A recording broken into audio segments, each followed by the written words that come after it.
Hola, seres espacio-dimensionales, habitantes del multiverso y curiosos del inexplicable.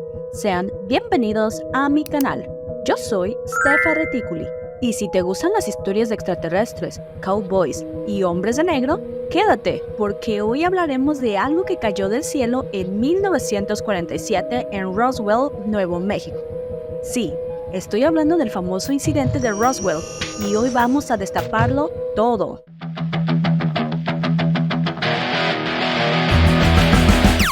Para darte un rápido contexto, corrían los años 40. La Segunda Guerra Mundial había terminado. Todo estaba tan tenso y justo los avistamientos OVNI eran el pan de cada día. Era un tiempo hermoso, cigarros en comerciales para niños, explosiones nucleares al por mayor y la dulce sensación de que podría ser abducido por seres de otro mundo. El gobierno, los pilotos y los centros de radares estaban a la expectativa 24/7, en espera de cualquier avistamiento fuera de lo común. La paranoia estaba al 1000, tanto que nadie dejaba de mirar hacia el cielo. Después del reporte de Kenneth Arnold, todos estaban tan paranoicos que sentían que en cualquier momento podría suscitarse una guerra contra la URSS, o bien contra otros mundos. Y como si el destino tuviera un retorcido sentido del humor, en julio de 1947, en Roswell, Nuevo México, múltiples personas observaron un objeto con forma de disco que se movía rápidamente a través del cielo en dirección del noroeste. A la mañana siguiente, los vaqueros William Mac Brazel y su joven vecino Timothy D. Proctor, en un rancho llamado Henry Foster, ubicado cerca del este de Corona, Nuevo México, a 120 kilómetros al norte de Roswell, salieron a caballo a revisar cómo se encontraban sus ovejas después de una tormenta particularmente violenta.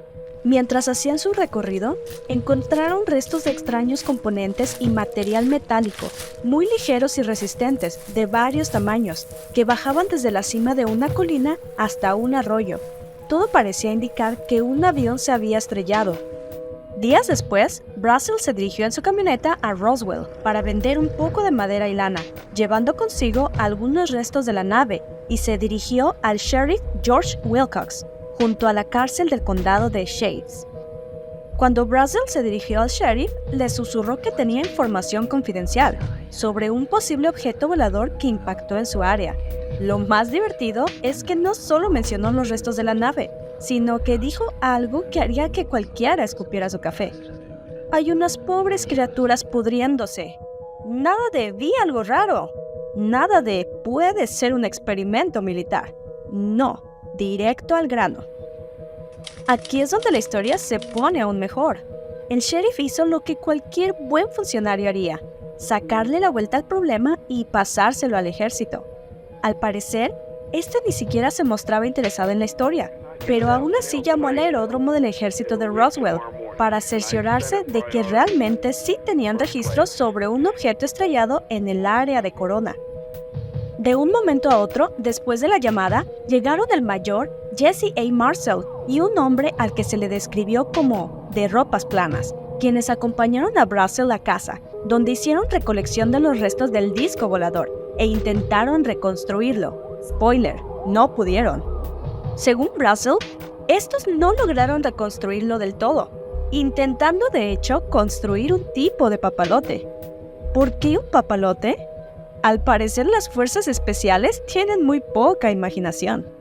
Después el mayor Marcel llevó consigo los restos a Roswell, y esa sería la última vez que Brazel escucharía sobre ellos, dando como inicio a una innumerable lista de teorías.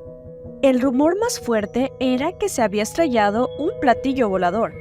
Otras personas aseguraban que en el lugar del incidente también se encontraron los restos de los posibles tripulantes de la nave, los cuales eran una especie desconocida para los humanos. Sí, las pobres criaturitas. Tiempo después, Brazel aseguró que él nunca vio cómo se estrelló esta nave, pero sí escuchó un impacto, como una explosión, la noche del incidente. Pero como había ocurrido durante una tormenta, no había ido a investigar la causa.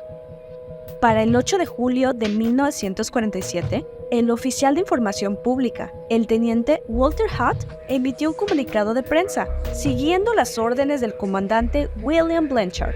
en el cual decían tener en posesión un platillo volador. Así sin más, señoras y señores, hemos capturado un ovni. El pueblo enloqueció. El gobierno entró en modo de pánico, porque al día siguiente se retractaron y dijeron que en realidad era un globo meteorológico. Claro, un globo. Este sería el inicio del encubrimiento más conocido y documentado del fenómeno ovni extraterrestre. Durante 3 décadas, solo los que estuvieron directamente involucrados en el incidente sabrían la realidad, a pesar de los múltiples intentos de diferentes periodistas de retomar el caso.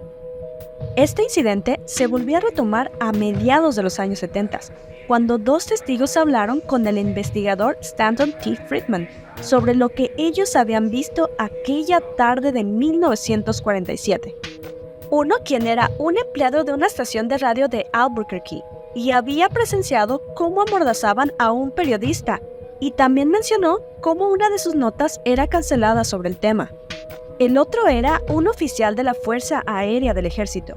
Este era el mayor retirado Jesse A. Marshall, quien declaró rotundamente que el material encontrado era de origen desconocido. Es decir, el tipo que tuvo los restos en sus manos confirmó lo que todos sospechaban. Ahora hablemos de los registros que se tienen sobre este caso. El mayor Marshall lo describió así.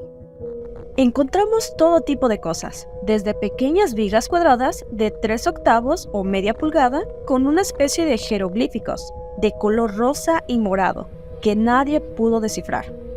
Parecía un tipo de madera de balsa y tenía más o menos el mismo peso, aunque eran flexibles y no se quemaban con el contacto del fuego. Había una cantidad considerable de una sustancia extraña, parecida al pergamino, que era de color marrón y extremadamente fuerte. También una enorme cantidad de pequeños trozos de un material parecido al papel aluminio, excepto que no era papel aluminio. En cuanto a la escritura de los llamados jeroglíficos, era de color rosa y morado. Parecían pintados. Esto no se podía romper o quemar, ni siquiera echaban humo. El material metálico no solo tenía un aspecto extraño, sino que tenía un comportamiento desconocido. Tenía una especie de memoria. No importaba si lo hacías bola, este regresaba a su forma original. En el lugar de los hechos se encontraron 4 cuerpos que no eran de seres humanos, todos encontrados en buenas condiciones a pesar de que habían permanecido en el lugar de los hechos durante 6 días. Bueno, ni tanto, porque dicen que en realidad olían a rayos. También se dijo que animales del área habían mordido parte de algunos órganos blandos. Lo siento por esa imagen mental. Según los documentos, los tripulantes medían entre 1.20 y 1.50 metros de altura. Eran humanoides, con cabezas grandes, ojos enormes y bocas en forma de hendidura. Los seres eran delgados y tenían brazos largos y con 4 dedos. De hecho, una enfermera del ejército, quien formó parte de la autopsia, comentó lo frágil que eran los cráneos y los huesos. Los cuerpos fueron trasladados en pequeños ataúdes en un avión del ejército de la base Fort Worth, y de ahí casi inmediatamente al aeródromo Wright. Este sería el último registro de estos seres. Para los años 80, múltiples testigos se animaron a confesar a familiares y amigos lo que habían visto. Ellos aseguraban haber visto los cuerpos de estos seres y describían un hedor extremadamente fuerte. Por décadas, los testigos, entre ellos el mayor Marshall, aseguraron de haber recibido amenazas e intentos de soborno del gobierno para mantener el silencio. Algunos reportaron haber sido seguidos y hostigados por hombres de negro. Ya para los años 90, el gobierno desclasificó documentos sobre Roswell, confirmando el proyecto Mogul, que hablaba sobre un simple globo meteorológico. Sin embargo, otras filtraciones, como el informe Majestic 12, hablan de un grupo secreto creado para manejar tecnología alienígena. Y para 2017, exoficiales del Pentágono admitieron la existencia de un programa secreto para el estudio de ovnis, con referencias directas a incidentes de los años 40 y 50. Si todo era un simple globo, ¿por qué tanto esfuerzo en ocultarlo? Cada revelación genera más dudas. ¿Realmente estamos solos o simplemente nos ocultan la verdad? Déjame tu opinión en los comentarios. No olvides suscribirte a mi canal, darle like a este video y compartir. ¡Hasta la próxima!